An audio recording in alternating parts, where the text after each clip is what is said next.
Our native bats are really special. They're endemic to New Zealand. They're found nowhere else in the world. We used to have 3 bat species, but one went extinct in the 1960s due to a huge rat plague. So we need to make sure that we're looking after our native species and making sure that the next generation can enjoy these little flying mammals as well.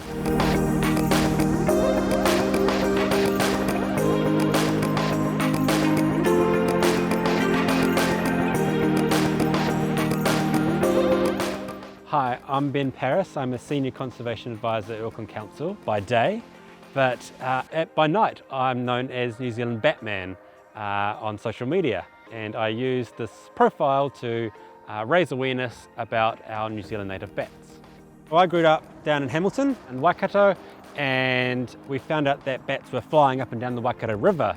There was a PhD researcher looking at bats outside the city and found out that these bats were commuting in and out of the city all the time. So it was really exciting to see that, and we got really interested in these bats and started running these night walks with the Waikato Museum, and they just sold out like a concert, sold out completely. And it was really great to see these kids just enjoying seeing and hearing these bats through the bat detector, and it was just really inspiring. And when I moved up to Auckland, I thought I could do the same. And then when I came up to Auckland, there wasn't a lot of bat research being done, so this prompted me to look for more and more bat sites, and now we have over 200 bat sites across Auckland City. The biggest challenge is that most New Zealanders don't know about bats. Even though the long-tailed bat won Bird of the Year last year, the profile of our New Zealand native bats is really, really low compared to our native bird species. That's the biggest challenge, is trying to just get people to be more aware of our bats. The greater short-tailed bat went extinct in the 1960s due to a huge rat plague, and it is thought to be extinct, which is really sad. It's a story that we don't want to repeat for our other native species, so we really need to look after them as much as possible. We have the short-tailed bat. It's really unusual. It crawls along the ground. It can fly, but it chooses to spend a lot of the time on the ground. This means that it's really sensitive to predation from our mammalian predators. So most of the time we won't find them on the offshore islands in their predator-proof sanctuaries, but the long-tailed bat are the ones that we find here in Franklin. These are about the size of my thumb, about the wingspan of my hand, and weigh about as much as a couple of $2 coins. So very, very small. They fly a bit like a swallow or a fantail, and they flit across the sky, eating lots of tiny little mosquitoes and midges and moths. So they're really useful to have around for us. The biggest predators for our New Zealand long-tailed bats are the rats, the mustelids, possums, and the feral cats. So there's much trapping as we can do to get on top of those pests, the better that it is for our New Zealand native bats. We do tag bats to try and track where they are, but the trouble is when you've got a really small thumb-sized bat, you need a very small transmitter that has a very small battery life. So unfortunately, those bats we can only track for a maximum of around 10 days, and it doesn't really give us much data. It's very expensive to get that equipment to do that. We're looking to try and do that again in Franklin, to try and find out how these bats are traveling across the landscape, but we really need to know where these bats are before we can do that research. The work that we've been doing over the last summer has been to try and find out where bats are, because we don't know where they are. And we've been working with Te Hikoi and EcoQuest and Auckland Council to try and make sure we can get as many of these bat detectors out to the community so that we know where these bats are. And if we know where the bats are, therefore we can be better at the conservation management and doing more trapping and more restoration planting in the areas that we know that there are bats. We looked at over 60 sites across Franklin area this last summer, and over 60% of them had bats on them, which was really, really exciting. Some of the new sites we found were included on Awhitu Peninsula, around Patamohoi, and in Bombay as well. So anywhere we seem to look for them, we're always surprised at the places that they pop up.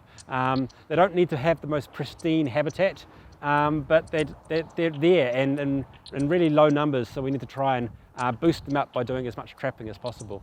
Te Hikoi and EcoQuest are doing more surveys over the next couple of summers, and we're really hopeful that we get more volunteers out there putting bat detectors out so that we can hear more bats and discover new places for bats. We'd really like to know more places of bats out there.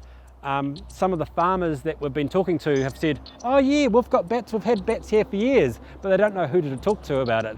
So we'd really like people to talk to each other about these New Zealand bats and how they can help them in conservation into the future. So in pre-COVID times, we ran a lot of bat spotting events where the public could go along and use bat detectors and go on a guided walk to look for bats. I'm Ben, the Batman, and I'm going to be taking you on a bat spotting tour tonight. First off, we're going to go for a little bit of a walk to go see where bats might live, and then we're going to come back here just before it gets dark and sit in front of this photo frame with some bat detectors, which are really cool, and then we're going to go look for bats just up on the skyline. In the Waitakere Ranges, this has been going on for around 10 years now or more, but we'd really like to see something similar happen in Franklin here. But we just need to know more about where the bats are so we can tell people more about where we're seeing them and where they might find them. So the ideal bat spotting conditions are on a warm, still, dry night. Long-tailed bats are mammals, a bit like us. They're warm-blooded. They don't like to get cold. So if it's a windy or rainy night, they'll tend to hunker down in their roost and not go out. So you won't find bats on a really windy or rainy night. Preferably just gone dusk when the sky is turning that purpley kind of colour is the best time to spot bats against the sky. We need to be in a good location like the one we're in today, which is near a stream, near big old trees and open areas. Sometimes we might see visual evidence of guano, the bat poo coming out of the tree, but that's very, very unusual and it needs to be in the right conditions to see that. Luckily in Franklin we've spotted, a few landowners have spotted this before and wondered what it is, because bats have a really sticky poo that comes out of the tree, but most of the time you wouldn't really notice. So when we're going bat spotting, we use a bat detector, and this bat detector tunes in a bit like a radio. You find the right frequency, which is around 40 kilohertz, which is the bat echolocation calls, and you just point it up to the sky and wave it around, and you pick up a whole lot of clicks and buzzes on the bat detector that are produced through the speaker. This means that we can know what the bat is doing by the clicks, which means it's foraging, or that feeding buzzes, which means it's actually feeding on a whole lot of little insects.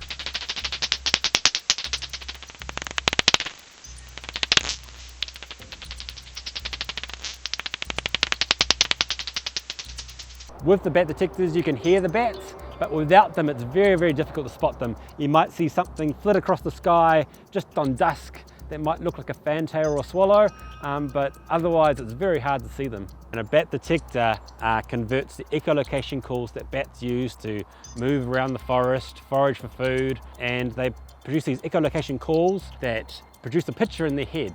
These sound waves bounce off the object and then bounce into their big ears that they've got. And this bat detector converts that frequency that they use for the echolocation that's way above our own hearing range down into something that we can hear through the detector. And it's using those echolocation calls to really, really fast to form that feeding buzz to make sure that they can pinpoint where that little mosquito is in the middle of the night. We've got a limited supply of these at Auckland Council that people can borrow, but we're looking at trying to get more into communities like Franklin who can go out and use these bat detectors and then look for bats themselves. Well, we know where bats like to live. We're in a perfect situation right here, where we've got a stream in the background here, where bats can forage and get all their water and their insects that come off the stream at night. We've got some really big old large trees here, which the bats like to be under the bark, where they roost into during the day. And there's some open areas. They don't like it being too cluttered. So this farmland here is really ideal for them to be out and about, but still close to their big old trees for their roosts. These sort of gnarly trees like the pines and the gums are really good for the long-tailed bats. They can go right up under the bark. They roost in, we think, in family groups, probably in the tens. We think that during the breeding season, females come together in a maternity roost and grandmothers, aunties, sisters help out, but the bachelors go off to their own roosts. But then they come back together over the winter months, can fit into really, really tight spaces. So pines, gums, macrocarpus, all those introduced species are sometimes really good roost trees for our bats as well. We've been really surprised at how adaptable our New Zealand bats are. Our long-tail bats have been found in a lot of our cities like Hamilton and in Auckland. They are really close to the city edges and sometimes into the city as well. We've had reports of bats flying around the floodlights along shopping centres on Lincoln Road in Henderson. So the more we look for these bats, the more we hope to learn about them. Having those in-person conversations over the farm fence is really, really important, but also having those conversations on social media amongst your wider friend circle is really important, because the more people that know about bats, the more people can be out there looking for them and caring for them and looking after them into the future. Midges, mosquitoes, moths, beetles are all really good bat food. So the more healthy our streams can be, the more invertebrate life that'll come off them during the night, and the better bat habitat it will be.